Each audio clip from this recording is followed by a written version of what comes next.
Well, we have. I didn't show any my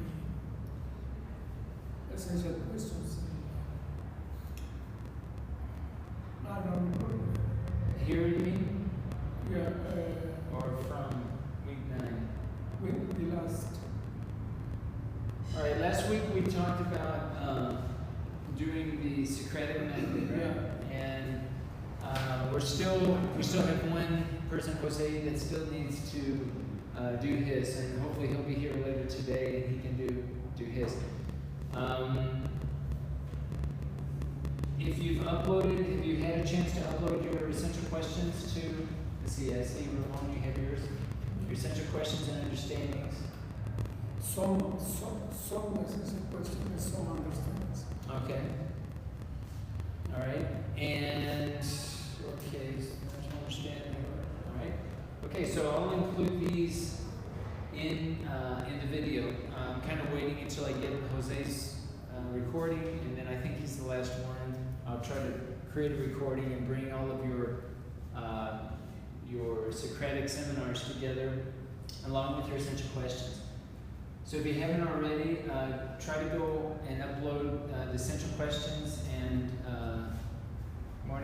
the essential questions and the understandings to this space under week. I'm sorry, 10, practice 10, and under your own personal, your own name, your own tab.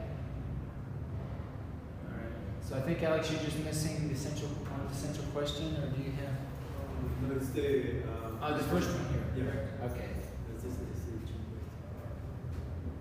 Okay, so that's fine. All right, so you've got yours, and I think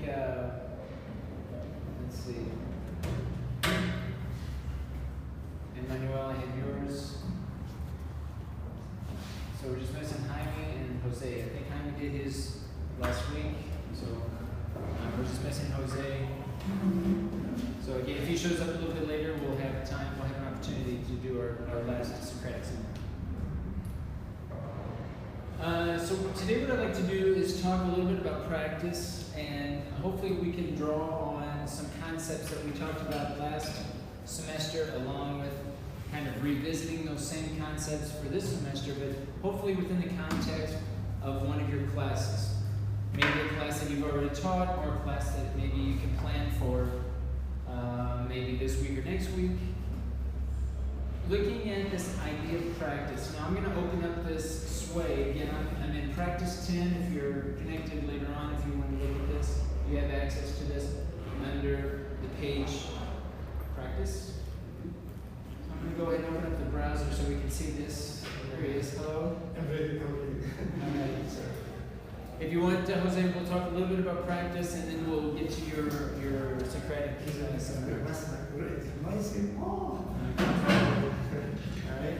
So here we have. The idea of practice.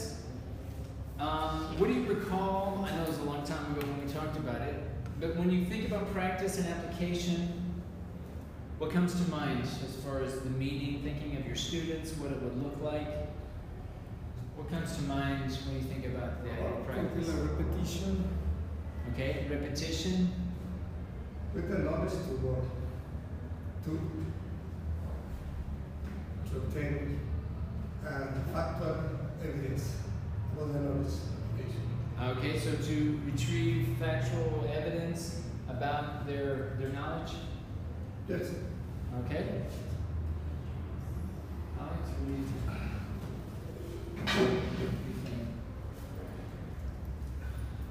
Well, in this case, the evidence are external products, physical products, artifacts, and something All right. that can be observed, evaluated for external, and used actually for external. Okay. All right, Alex, what do you think?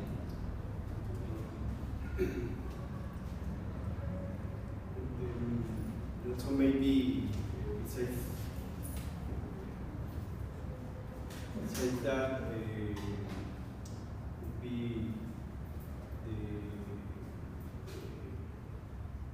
how students can use what they already know, and how can they take all the what the teachers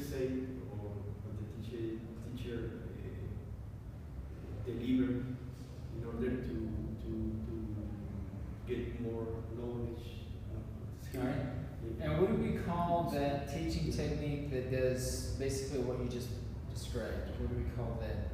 We have scaffolding. Alright. So scaffolding relates a lot to what we mean by practice, connecting what they already know versus what they don't know. Okay. Manuel, do you have any thoughts? Another is maybe putting in context the knowledge.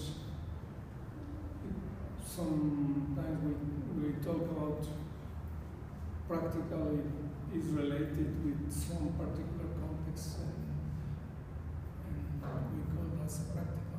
Alright, so creating learning designs that are contextual. Context. So maybe it's not even just one context, but maybe, depending, maybe several contexts in different contexts. Yes, Manuel? I think the practice and application of knowledge is, for me, it's like a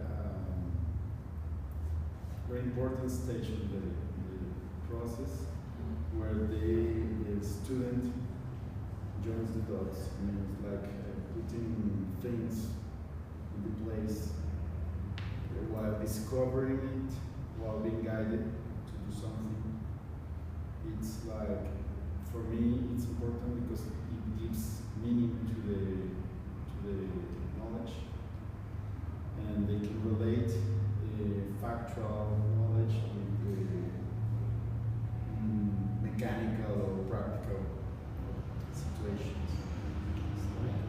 So connecting, having students make connections, Yes. or at least facilitating or creating an environment in our classroom where students can connect, make connections, whether it's connections with their own learning or connections maybe in the real world or in their own particular area, their discipline. Was it? I believe I have identified another two issues related with practice.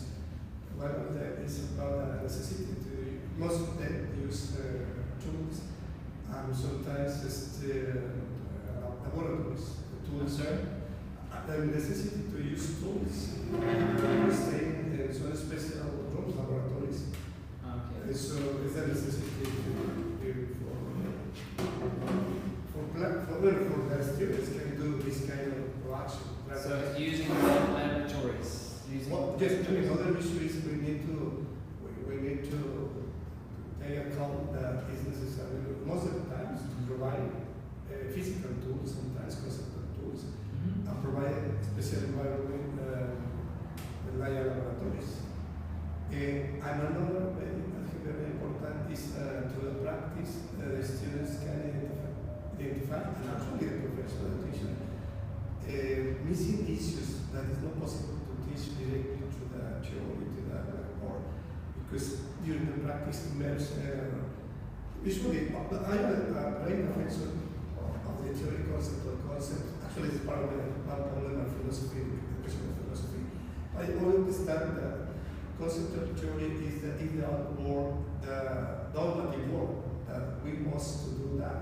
But real, there are many additional issues that complicate the blue barrier. So the students gain trust, develop their own knowledge, and identify the restrictions.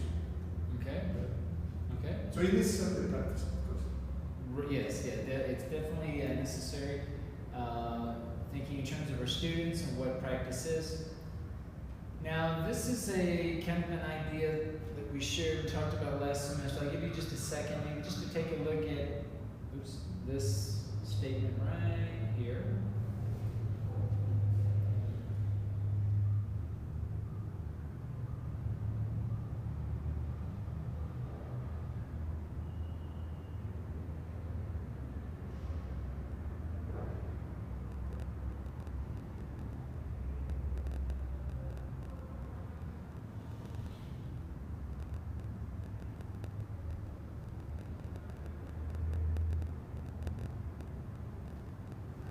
So the statement here, what did we talk about that relates to anything, if anything, from this statement of what practice is? What have you already discussed based on what practice is? Well, the definition capture all our ideas. For example, provide evidence, put in a context, situated learning. So situated learning is one, and evidence. Okay. Learning with evidence, Ramon? context. Okay, Ramon. Related with contextual, with situational. Right. What's a synonym of situated learning? Context, contextual learning. It's the same. Sometimes in the literature you'll find situated learning. Sometimes you'll see words like contextual learning, basically the same thing. What else? Iterative related with repetition. Iterative. And iterative related with repetition. Okay. Iterative. Right. So, I think that declarative, procedural, and strategic knowledge, we all been talking about that kind of knowledge. So it gathers the kind of knowledge that we teach. Okay. Alright, so even though we didn't mention specifically the three types, we did mention knowledge, even linking what they already know versus what they don't know. Alex? Well, yeah, maybe to referring to declarative and procedural, I am referring to the essential questions and the understanding, because we say the student will be able to proceed. Declarative, the students will understand that.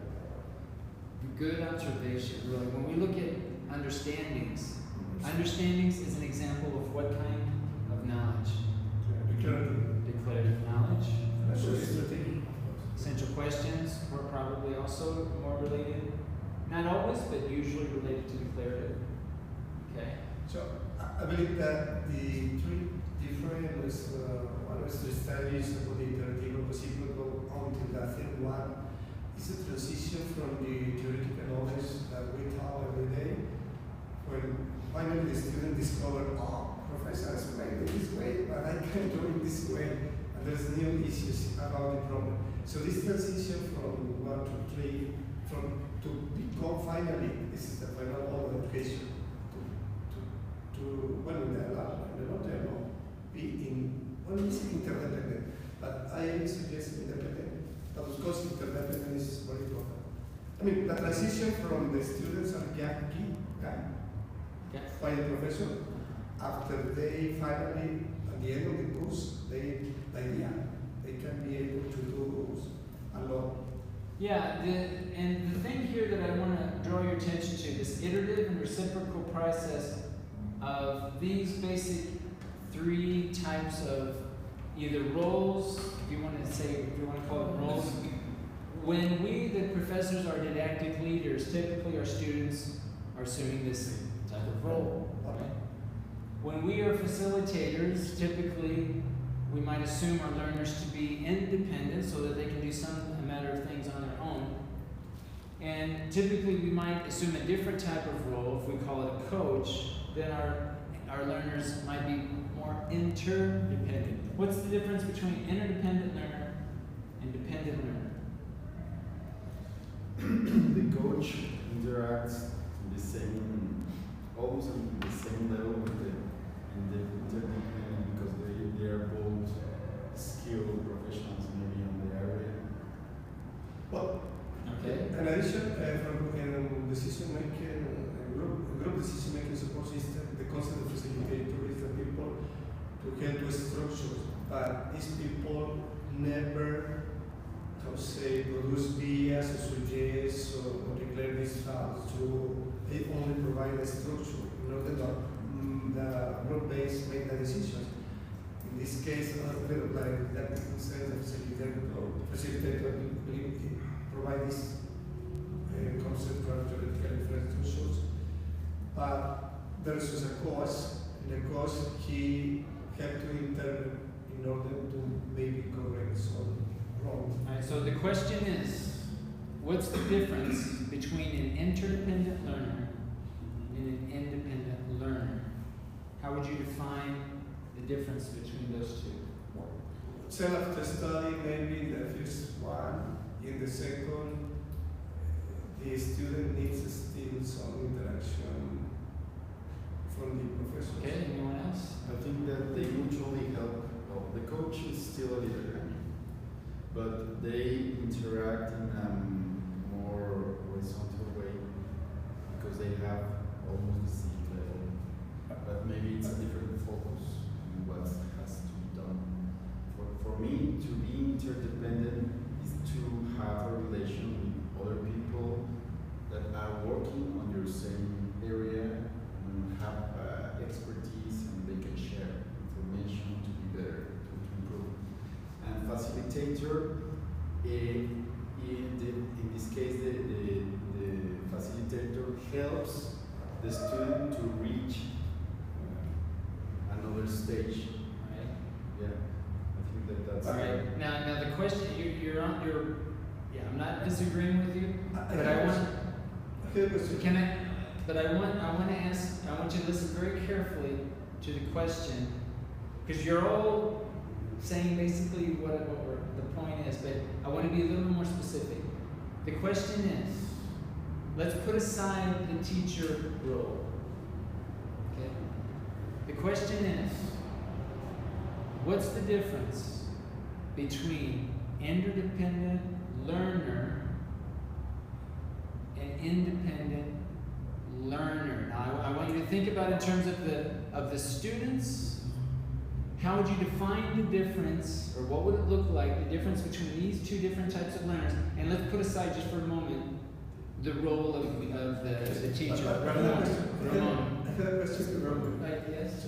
Yes. But in this case, we are considering a single student or a group. So I mean, Well, I'm considering a classroom. Yeah.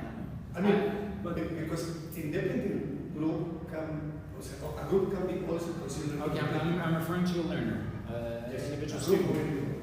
I'm talking about a learner, but it can be in a group. But I'm talking about what's the difference between an interdependent learner and a dependent learner in a classroom of, let's say, 30?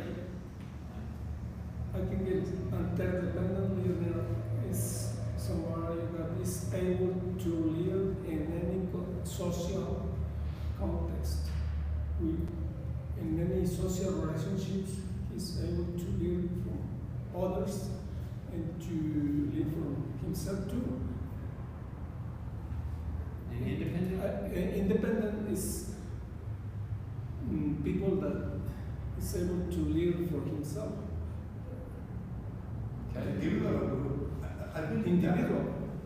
I believe that also a group can be characterized. Maybe- Of course, but yes. Maybe- But I'm So talking- like just that we interact with other people is not a main reason for these arguments. So I disagree with this argument because the argument. What argument? We're not arguing. Well, the argument is interdependent is when that people, one single people need other people to understand. By a group, no. Also, a group can be independent from other Yeah, groups. okay. Okay. So this is what the main argument. Okay. All right, Alex, do you have any comments? Okay.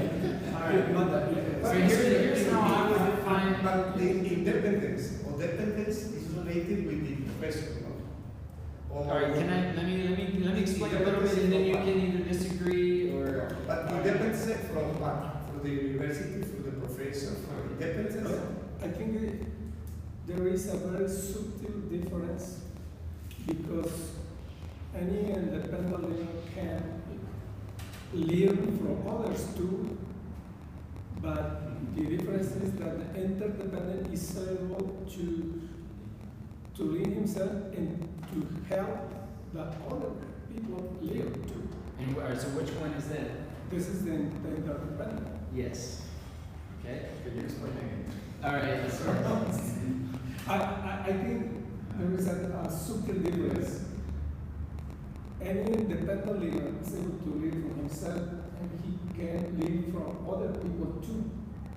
But the difference is that interdependent leader can live independently, of course, but he can help other people to live. He interacts with others and he helps the group grow.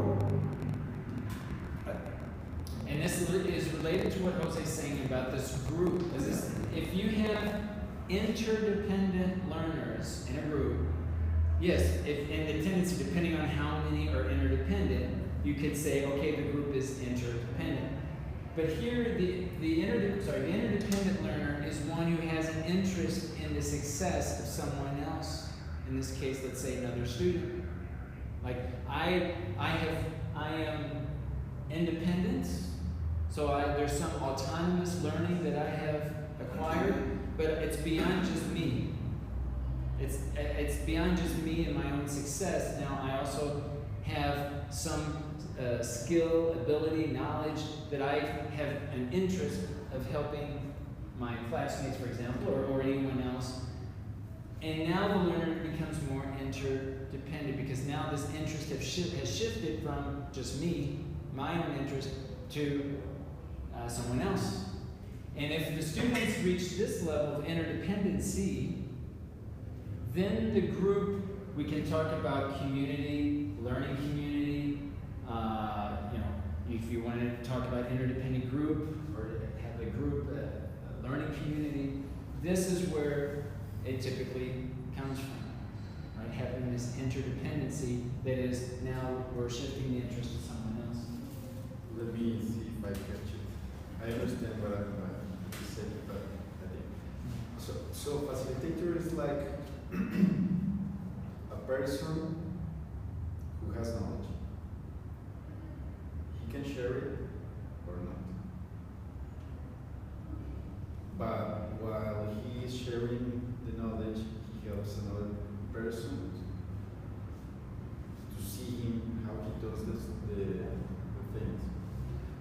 The coach helps people to develop a net, maybe where they can share all the knowledge. Yeah, for me, and again, this is not, these are my words, so I take full responsibility for this. So this is not like the way, like facilitator can mean a lot of different things, okay? So this is how I view it, okay? So, and you're perfectly, you can disagree with me.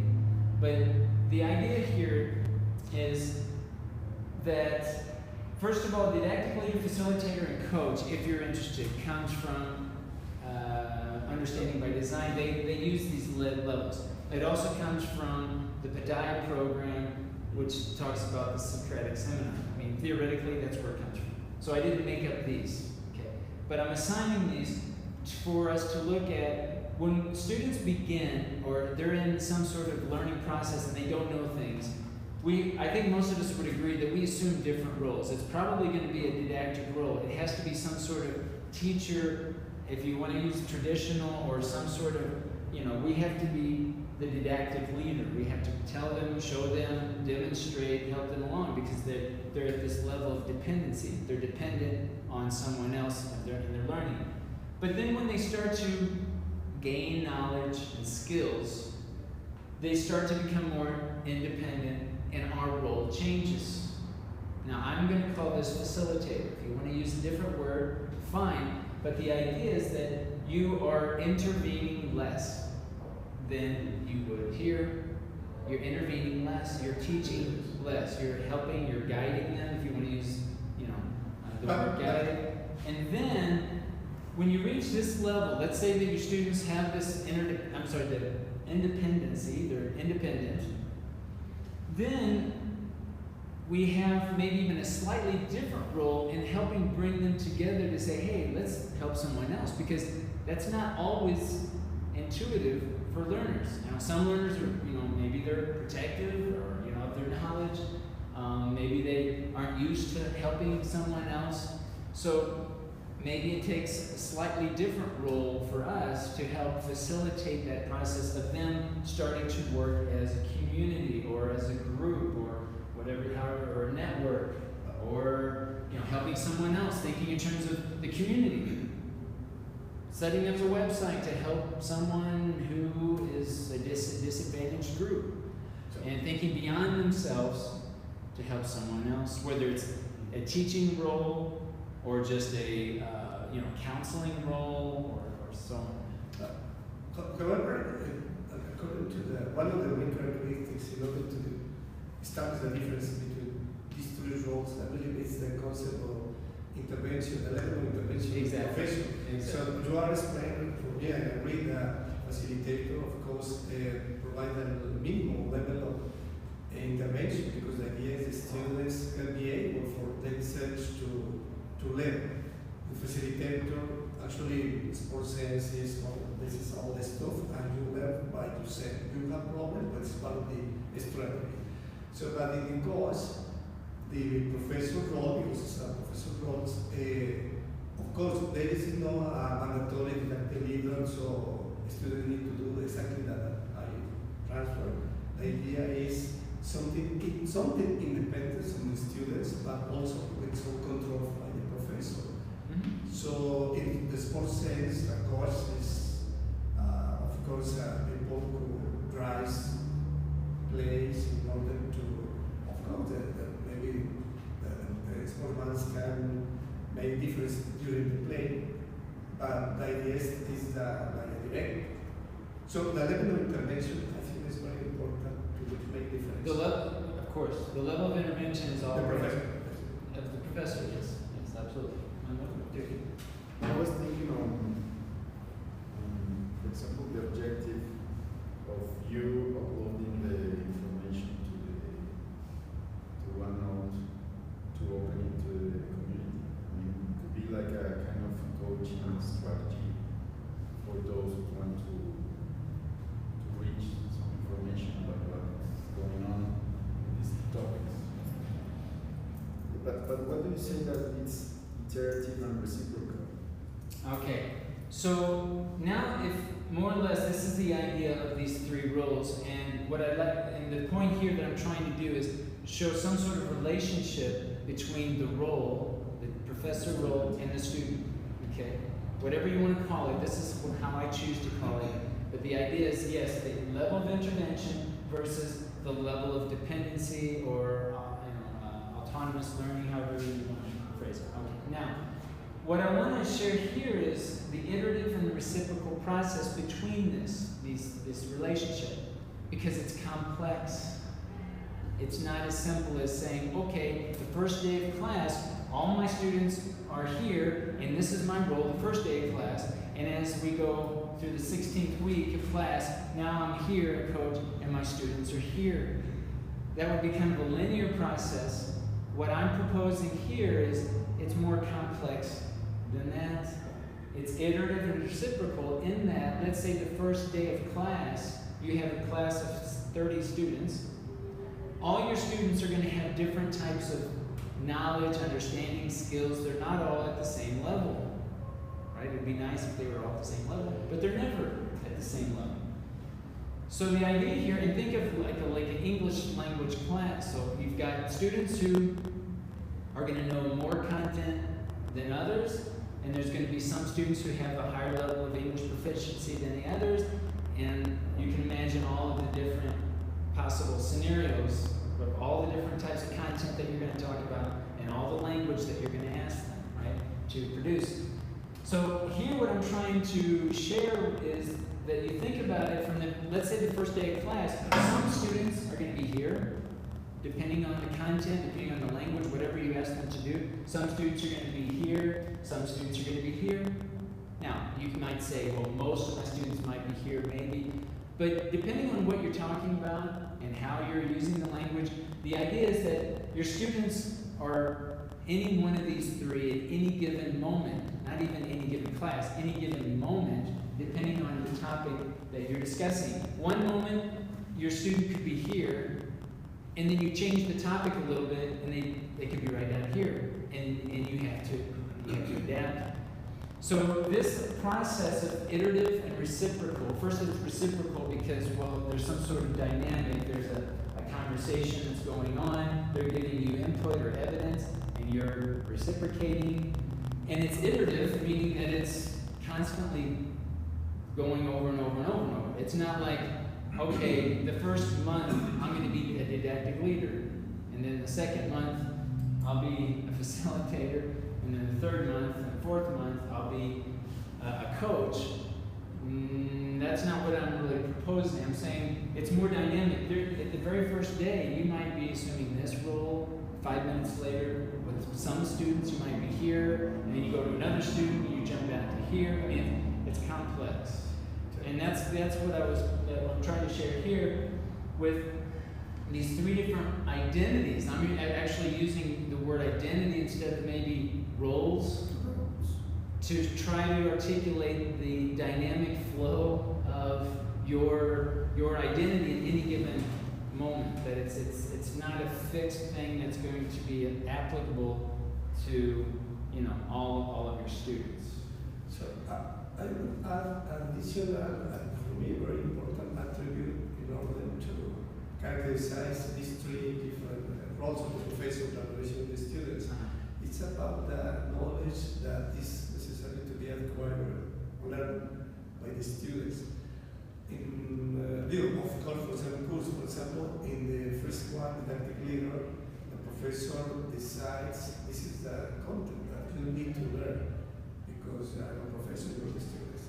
And the second one, maybe for other kind of course, the sentence, optional course, okay, the student is free to learn any one topic, so the professor only facilitate that she can learn. I mean, relies on a different type of course.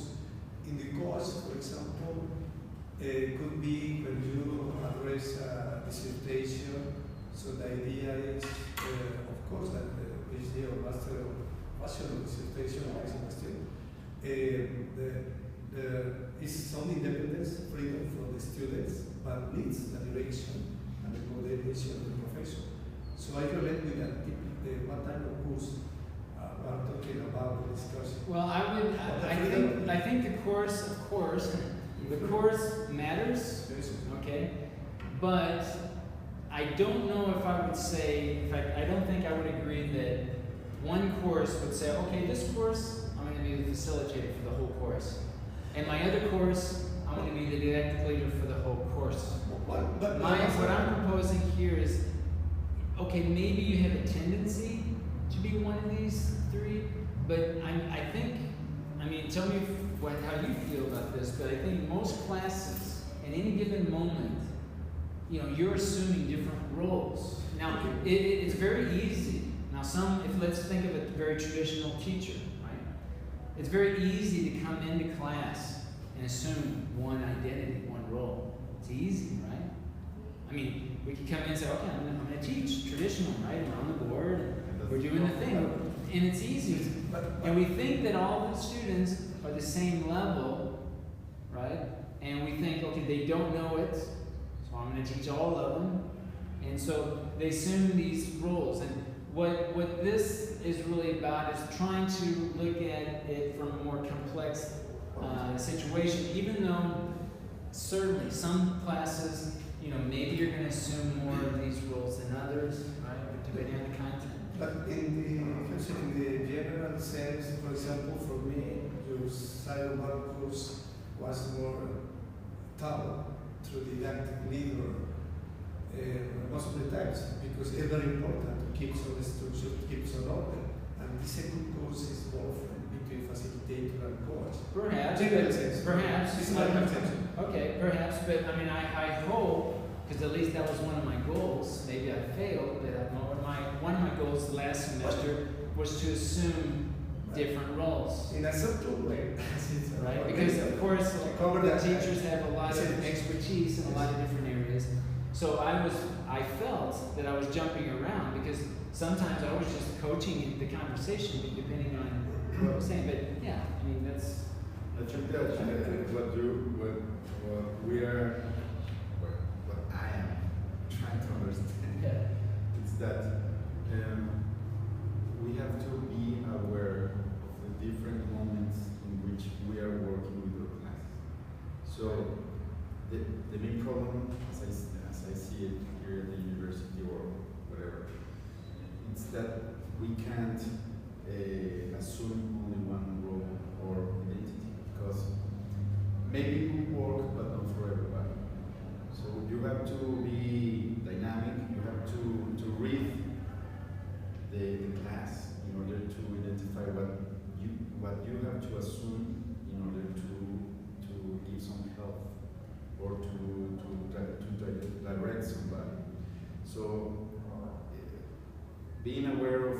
these identities comes together with being aware of the way we're teaching and the nature of our students and the way we should address them and the planning maybe that we have to do. But it resumes all the complexity of teaching. Mm-hmm. Yes. We have a, go ahead. Another comment. I understand this paragraph and the idea that the emerging properties we can control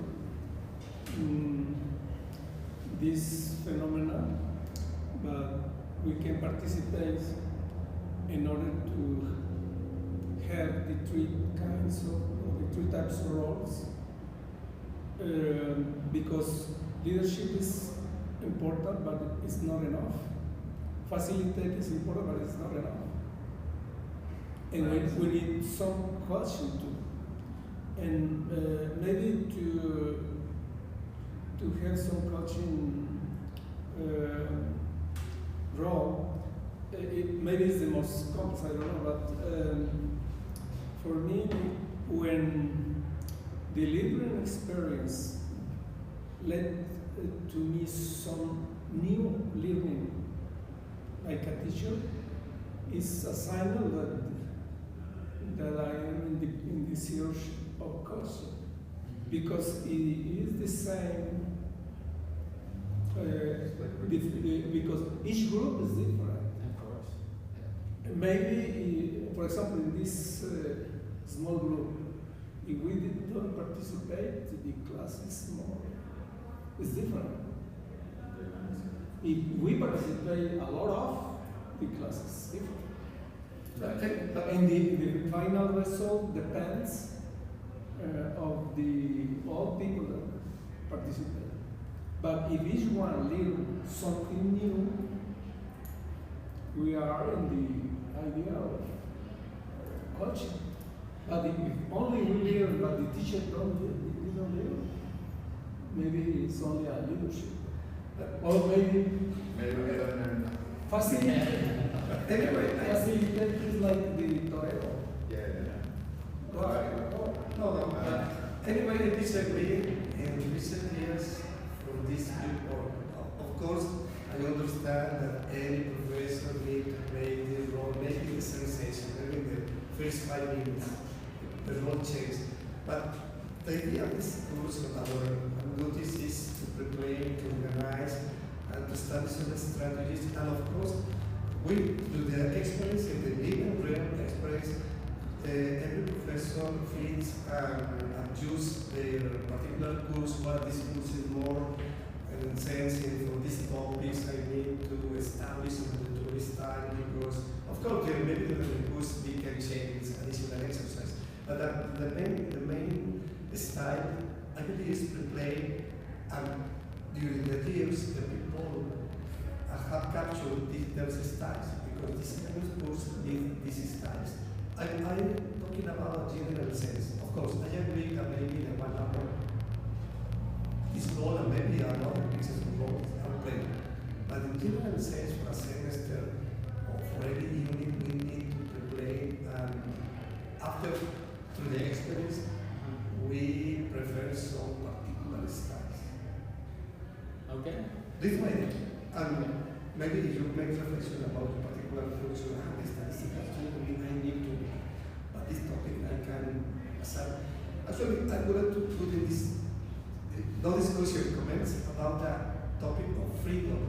So freedom is part of this definition. Freedom of the professor, freedom of the students, freedom of the content. Yeah, and I tend to not use the word freedom. I use the word more like decision-making process. Because depending on which role that they're going to assume, we're helping them make decisions. Whether it's decisions about content, process, or product, on their own learning, making their own decisions, because we want them to make their own decisions. Okay, if they're here, they're making, of course, more decisions, perhaps, than they are here. Here, maybe they're not able to make those decisions. Lack of knowledge, lack of skill, lack of strategic awareness.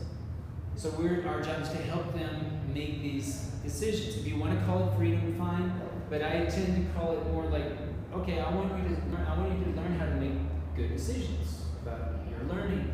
Okay, and here, if you want to look at it from a leadership type of perspective, I think most of us would agree students are at this point, they are assuming some level of leadership qualities because they now are starting to help someone else.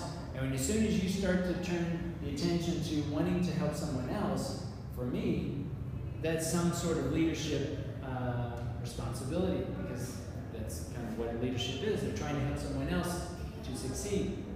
So you might even look at it as helping our students become leaders. Okay? So yeah, we can discuss, how general, how dynamic, but here the purpose here, and going back to the idea of practice, because the idea of all of this is within the terms of practice, for them to be able to do something.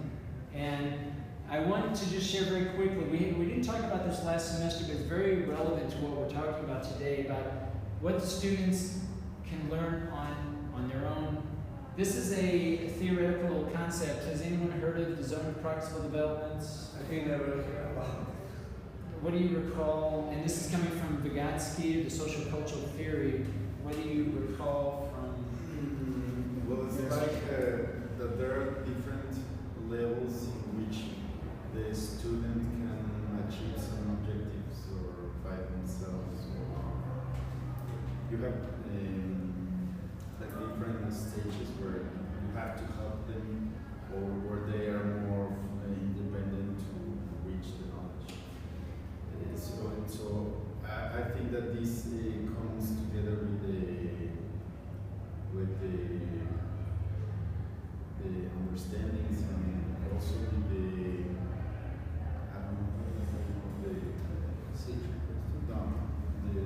this theoretical framework of this pyramid knowledge, the different stages of knowledge. Oh, the Bloom's taxonomy. This is a scale.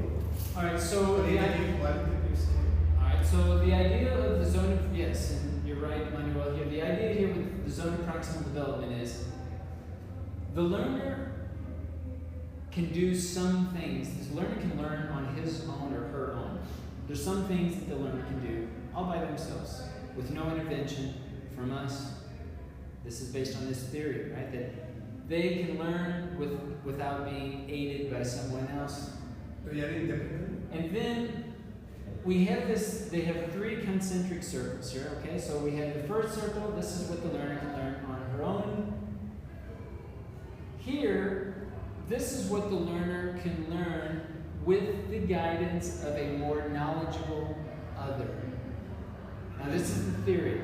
I'm not saying that this is what I believe. This is the theory of the zone of proximal development. This area here is what the learner can learn with the assistance of a more knowledgeable other, another person who is more knowledgeable. This is what the person can learn. Now this third concentric circle is the learner. This is beyond the learner's capacity to learn. They can't learn it. So there's this sweet spot. All right, so the idea is, as if we're going to assume that we are the more knowledgeable other, okay, the experts in the classroom, we have more knowledge than the students, if we're going to assume that, then the idea theoretically is that we are in this area here. We're not here, and we're not here. We're in this sweet spot, right? So this is right here. So this is so if we're teaching information, knowledge, skills that they could already learn on their own, we might ask ourselves, well, do we need to be teaching this if they can already do it on their own? And then the other side, of course, are we teaching beyond their capabilities, wherever they are at that particular moment? Now, this is not a perfect theory. There's some holes in this, but I think the takeaway here is that we should realize, at least reflect, and see what our students can do on their own. If you remember, I did a dig-to-gloss procedure, and I've talked to you about the study that we did. It was precisely to see what the learner could do. And we were quite surprised that the learner could actually do quite a bit without any teacher intervention whatsoever. So for me, this qualitative scale fits very well the three roles. With what? The three professors' roles, the external is for the didactic leader, the second for the course, and the inner. Not exactly. Sure. Not exactly. No. It's related, but it's not the same. Because if I'm taking on a didactic role, I need to be aware of what I'm teaching, that I'm not teaching something that they could already learn. Yes, but it's very related because we are talking about the independence of the students. If they are able to learn by themselves and be able to do something in the practice by themselves, from the inners to the external or outputs. So this is not related. In the first case, most external, repeat is for the didactic and mandatory leader professor.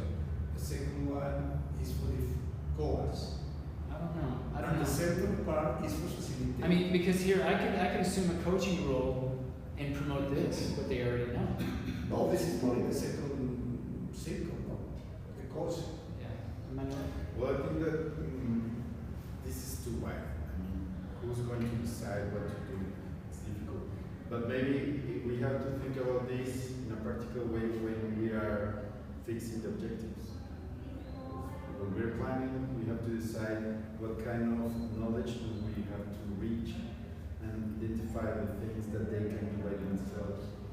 So maybe, I don't know, but in this case I think it's too wide, and also you have to reach to every student situation, so it's very complex to do that. I mean, it's very difficult to apply. Yeah, this is one of the arguments against this, is that it's almost like learning styles. Like, learning styles, how can you use learning styles? Because it's impossible in any moment to know all 30 students in this particular moment, in this particular activity, the best learning style, right, Sure. or their own knowledge. So yeah, that is an argument for this theory. But I do think planning certainly is important, but also just trying things. Like, I'm giving you some examples, like the experiment that we did. I think we did it with you guys, and I did it in my class that I've talked about, where I just had my students do something. They do an activity, and I don't do anything. I don't say anything. They do the whole thing, and it's a little bit awkward at first. But it was precisely to see, okay, what can they do? I mean, just give them an opportunity to see what they can do on their own, and then you adapt accordingly depending on their needs and interest, instead of always assuming, okay, I'm going to teach for 2 days first because I assume that all my students don't really know. So, an addition, very important restriction in real situation is maybe we're discussing some, of course, excellent great theoretical issues, and also the theory, but maybe this is also more focused on small groups or individuals.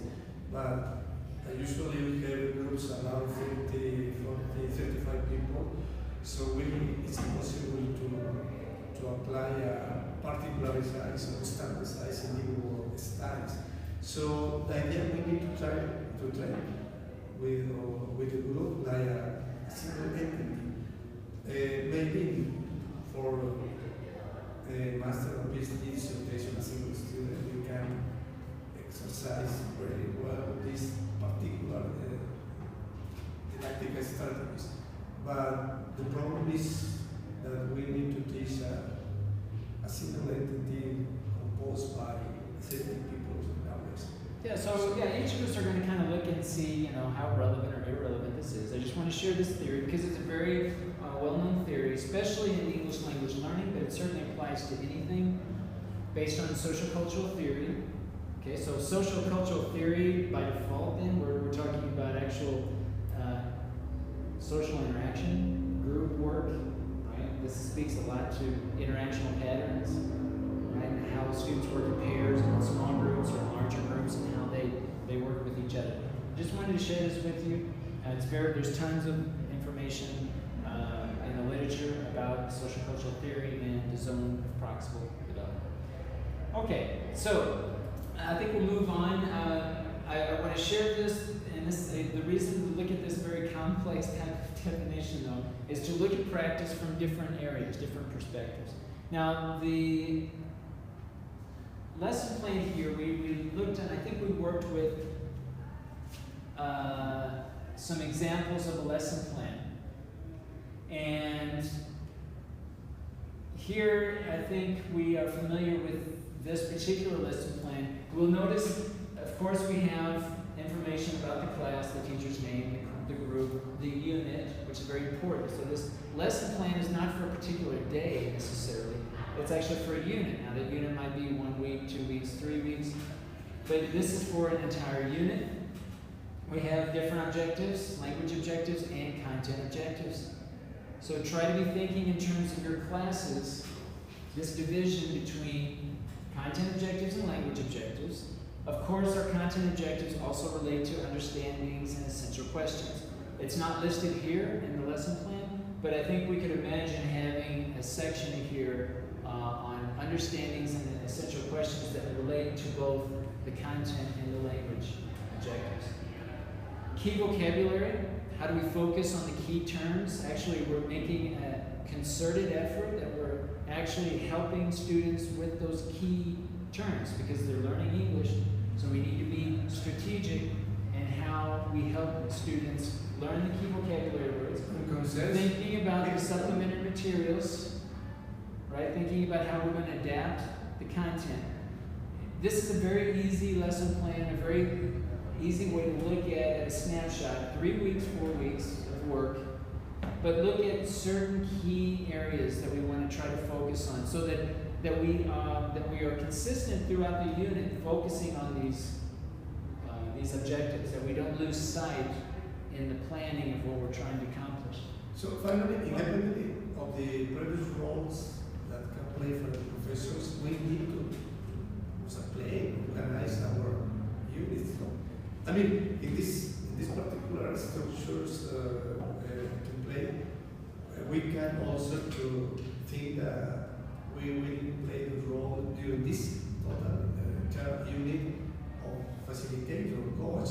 But anyway, we need to define the structure, about content, objectives, about language.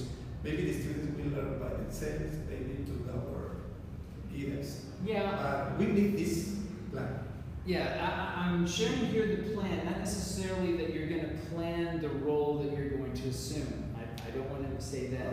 I want to bring the context into the practice and the roles. But first, this is the planning. This is how, going back to Manuel mentioned something about planning. How would you plan maybe for the zone of proximal development or whatever?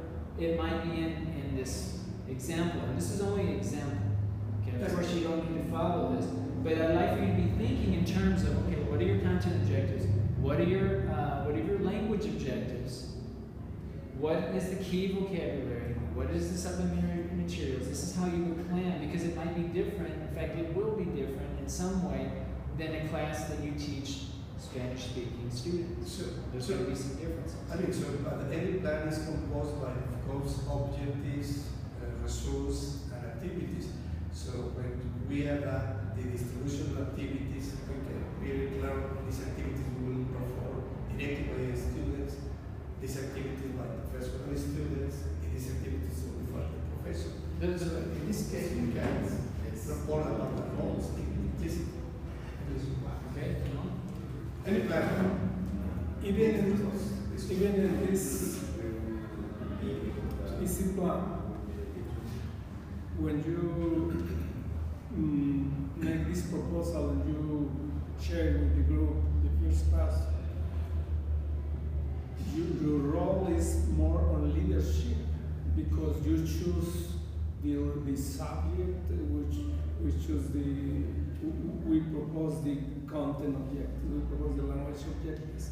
But why we need to ask to the others if this theme is relevant for him, for them, or if these content objectives or language objectives are their objectives, because we impose this plan.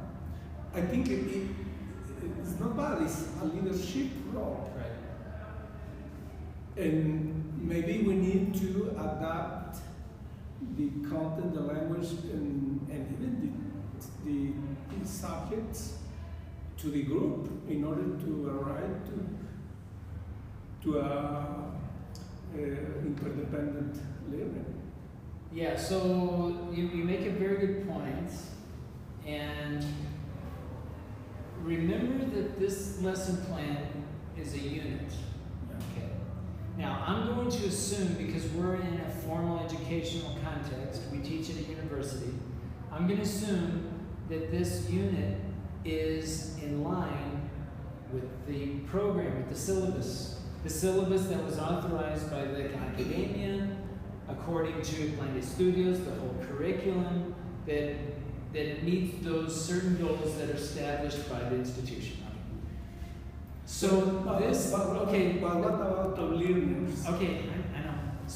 So what I'm posting here is primarily related to the curriculum. Now, you have this other side. You have this other, okay, what about the learner's objectives? And that's going to be a very individualistic approach, or a person. It's going to depend a lot on the teacher, because we have an obligation to stick to the plan, to the syllabus. We can't. There's no argument there. We can't deviate from that. There's a process if we want to change the syllabus or the Plan de Estudios, but we have to respect the plan. So my discussion here is pretty much limited to that. Now, if you are saying, okay, how do I, also meet the individual objectives of the students? Okay, that's great. I think you can do that as long as also you're meeting the objectives here. And so, yeah, that's. I agree with you. I think we should try to promote individual objectives and language objectives. Maybe some students really have a need or desire to learn some aspect of the English language or the content for their own particular interest. But I think we need to keep it within the context of the syllabus. Because I need to argument before. I know. I need to express my counter argument before, because I disagree with the previous argument. It's not possible that it continues with a second argument, because I need to express a disagreement, a logical disagreement. Okay. My colleague explained that it is necessary to include the objectives of the students. However, most of the times, the set of objectives of the students must be contained in the course objectives. Most of the students, any subset, any particular interest must be a subset of the whole set of the course. If no, well, it's a particular course where the student has the freedom. I need to learn this one, so the professor is a facilitator. So I cannot see the problem of thinking about the learning from the students. Of course, any student I'm very interested in this topic, no matter topic. In this course, I would like to learn this one, know this one. See, but a very good playing course needs to cover all this assumption, the learning objective for the students. For me, it's a subset. And Okay. what is covered. So this is my counter argument for this idea. Okay. my idea is that one of the most biggest problems of learning today is that the contents, the objectives, and most of the things that we are going to teach for leaders is my problem, not their problem. And how, what we need to do in order that all the group and myself, we share this proposal, we adopt this proposal, we modify this proposal, we motivate, and they can appropriate of this process. Right. Because if you think that is your role and your authority, sometimes that works, but I don't know, If you guys can I go ahead, because I haven't really completed my thought on this, and then we can come back to your concern, and you let me know if I address. I need to go. Okay. All right, no problem. So basically, from this lesson plan, from here to here, it's pretty much the planning. Okay, it's the planning stage.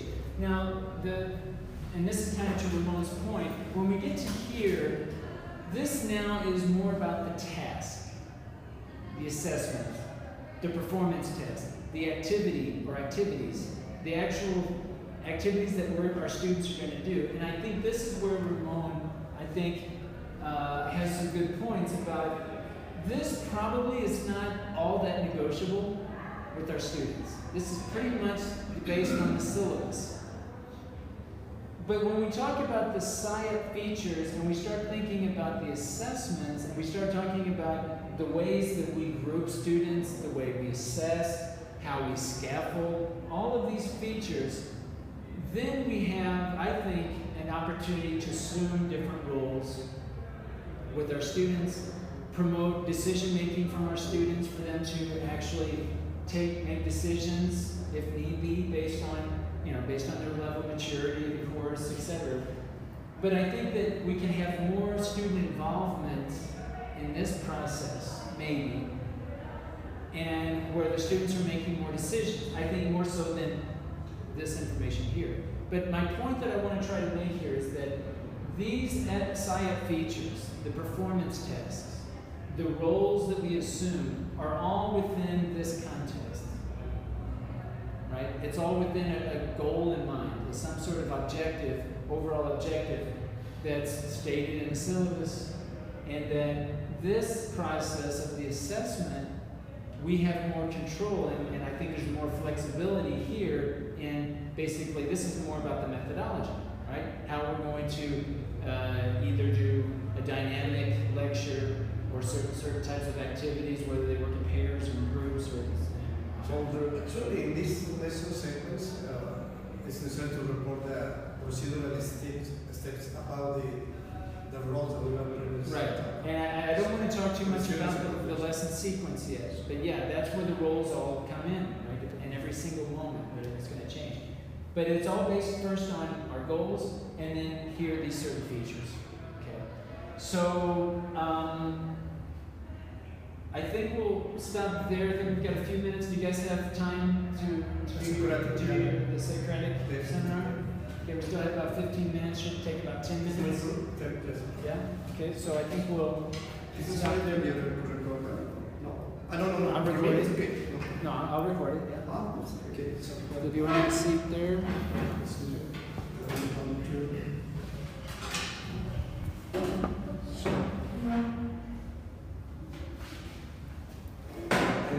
Good morning. I'm sorry. One second. Let me just set up here.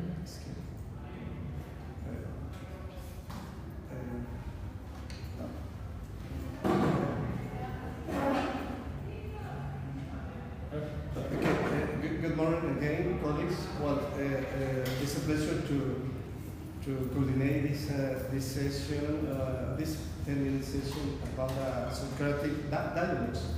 I call this session Socratic dialogues in the sense, as you know, this didactic approach or the technique that we will share with you is about interaction between some coordinator and other, in this case, peers, in general sense, one professor and students, but in this case, one colleague and other peers, through a set of question and answers structures.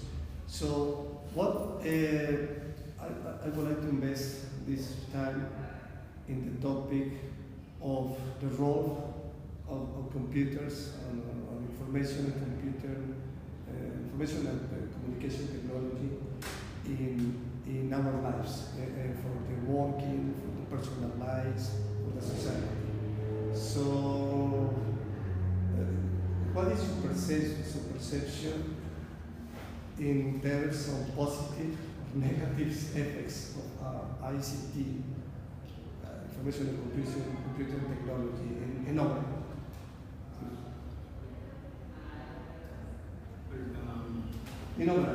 things? I think the use of computer and all these stuff to share information is very important because we have the opportunity to get in real time the information because before that we have the ability, we have able to get this computer, the smartphones or internet. We don't have the enough information to take decisions about something. Well, I think that, as you asked, if it's positive or negative,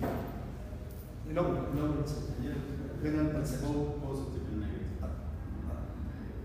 It has definitely changed the way society in general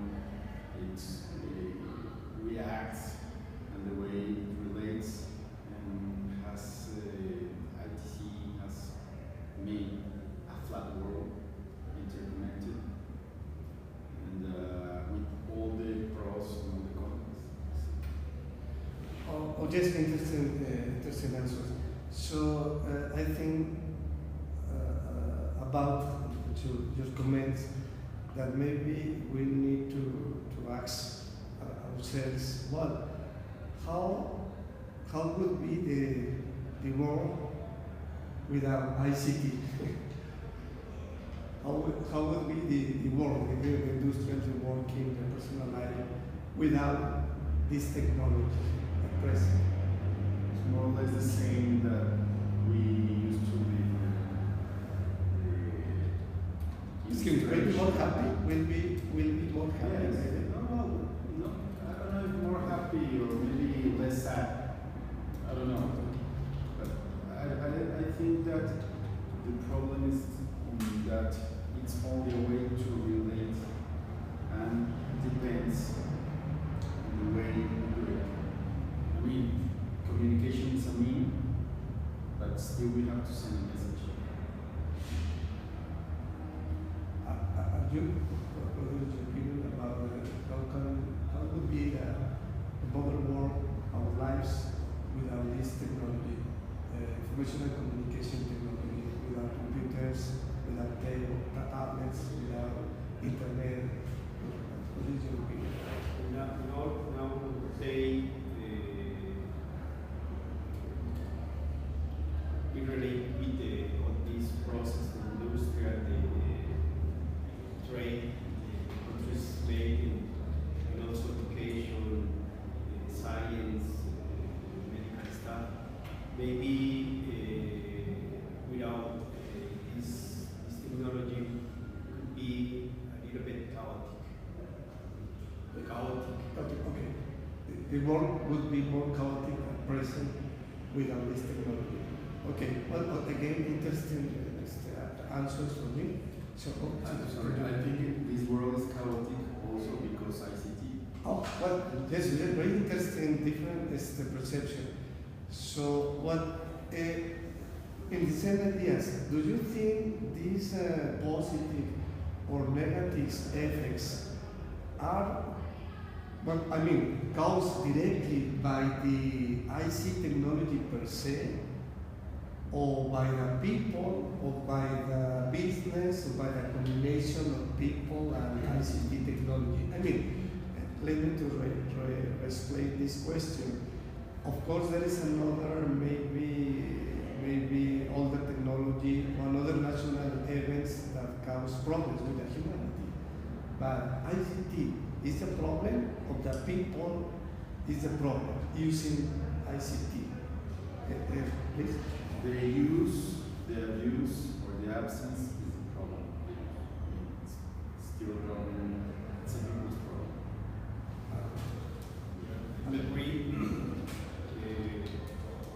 We abuse in that sense. I mean, we direct the technology to do something that is against majority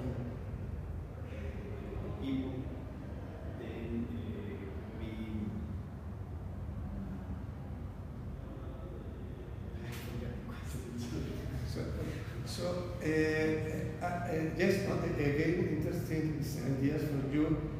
I remember some data about the car. The last century, when the emergence of the cars in the city, many people complain with car. Actually, the report of the number of deaths by car accidents is too high. So the cars that is bad. So maybe again about this idea. So the misutilization or abuse of ICT is really the problem in non-ICT per se. I mean, the misutilization or the abuse of using this technology is the real cause of the negative effects, not the technology per se. I agree. Okay, so in maybe final to conclude this topic, but in opposite sense, have you experienced in your life some negative situation caused by ICT technology, maybe in IT education, maybe in internet, maybe anything that, and in your case, a negative situation, and in your case, a positive by using this kind of technology? Well, the question is, if you have experienced in your life some positive situation. Every day, I think of the use of technology, and I try to be aware that I am using a tool, and it helps me to do things. So, in this sense, for me, it's easier to write on a computer with the word system than typing or writing with a feather. I mean, for me, I guess it's clear that I use and I explore every day. As in your case, a negative, the technology was there. Well, I can say about, I am concerned about the security, because once you have all the information in the web, for example, or your smartphone, maybe they primary information. Okay, so what very interesting ideas.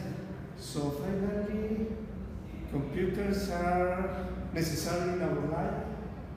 Independently, maybe they can generate some problems. Are necessary this technology at present? Do we need?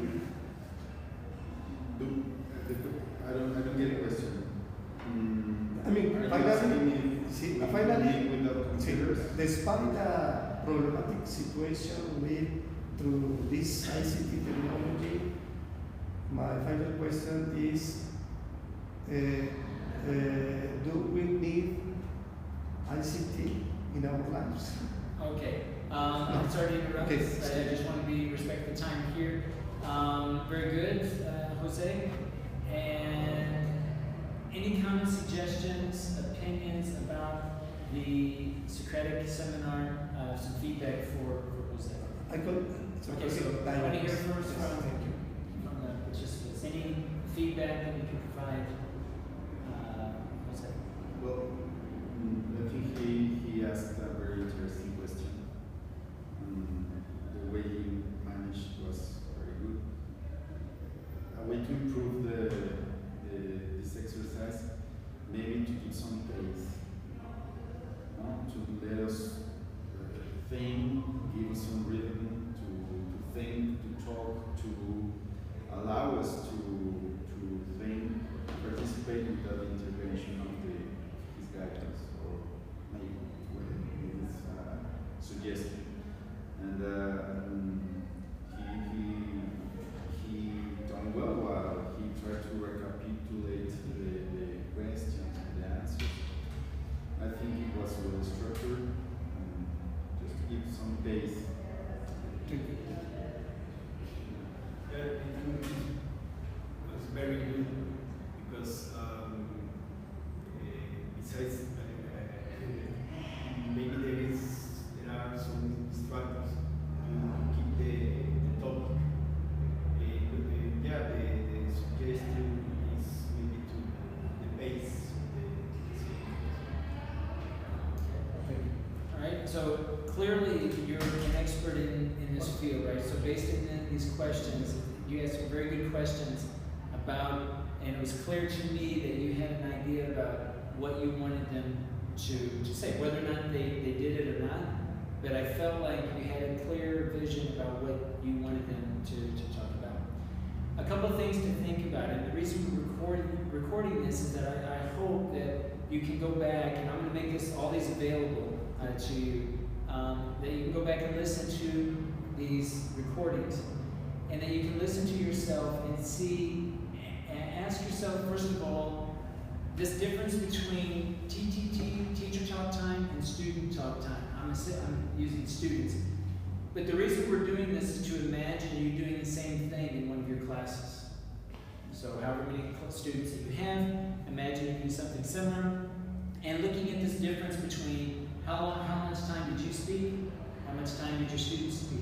And I think this is a good exercise for all of us as we record ourselves and listen back and actually, get a stopwatch out and see how much time did I speak, and then you can just subtract 10 minutes and you'll get the how much the student spoke.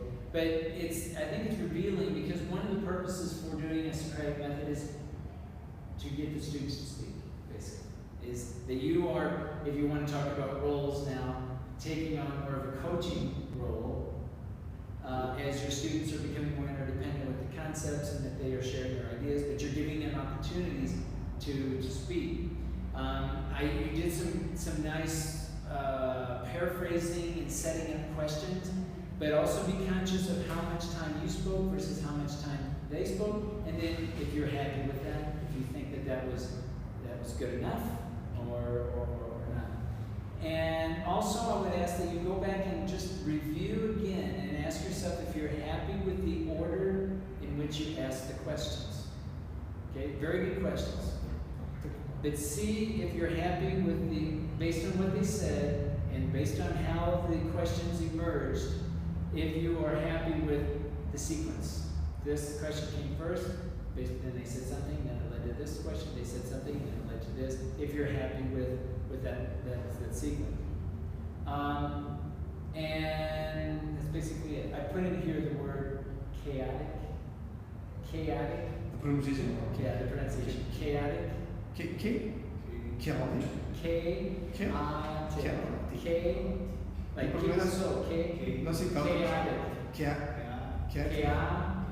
chaotic. I always pronounce chaotic, so it's a problem. If you get the K right first, then you're chaotic. K. It's como un diptongo. A. It's like A. Chaotic. K.